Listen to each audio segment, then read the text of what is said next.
নমস্কার, আমি রোমা রান্নাঘরে আপনাদের সকলের স্বাগত। আজকে আমি বানাচ্ছি মাছের টক আম দিয়ে। তো আমি কিছুটা পুঁটি মাছ নিয়েছি। এমনিতে মোরলা মাছেরও টক হয়, কিন্তু আজকে আমি পুঁটি মাছ দিয়ে টক বানাচ্ছি। তো মাছটাতে একটু নুন হলুদ মাখিয়ে নেবো যতক্ষণ তেলটা গরম হচ্ছে।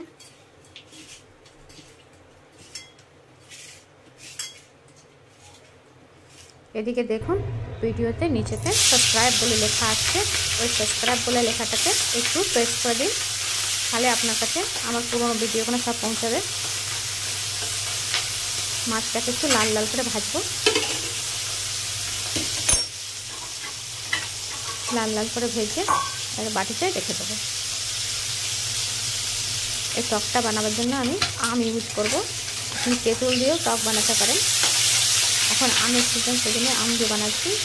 আবার যখন আমের সিজন শেষ হয়ে যাবে তখন আবার তেঁতুল দিয়ে বানাবো। টকটা খেতে লাস্ট পাতে বেশ ভালো লাগে, বিশেষ করে এই গরমেতে। এবং মাছটা আমার লাল লাল করে ভাজা হয়ে গেছে। এভাবে কয়েক টুকরি আম নিয়েছি। আমের মধ্যে দেবো একটু আপনার হলুদ গুঁড়ো আর নুন চিনি, 1 চিমটি নুন, আর ছোট্ট চামচে 2 চামচে ওই মশলার চামচে 2 চামচে চিনি দেবো। বেশি চিনি দিলে পরে আবার টকটা যে মিষ্টি হয়ে যাবে, সেজন্য অল্প অল্প।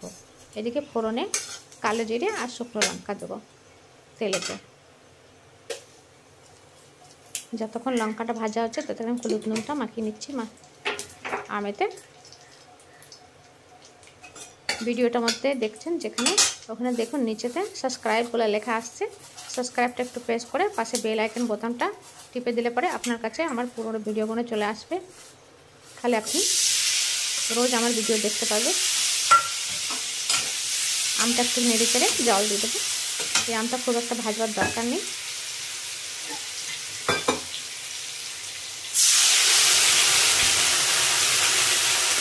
যেহেতু ফুটে গেলে পরেই মাছটা দিয়ে গ্যাসটা বন্ধ করে দেবো। জলটা কতটা পরিমাণে লাগবে আপনার সেই হিসেবে দেবেন। নাড়তে নাড়তেই আমটা সেদ্ধ হয়ে গেল। এবার আমি মাছটা দিয়ে গ্যাসটা বন্ধ করে দেবো আর বাটিতে ঢেলে দেবো।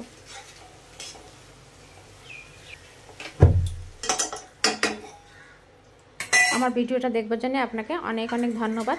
এমনি করে একবার বানিয়ে খেয়ে দেখতে পারেন, আর আমাকে কমেন্টে জানাবেন কেমন হলো। আর ভিডিওটা একটা লাইক দেবেন, শেয়ার করবেন। আপনারা ভালো থাকবেন, সুস্থ থাকবেন। আবার দেখা হচ্ছে নতুন একটা রেসিপি নিয়ে। নমস্কার।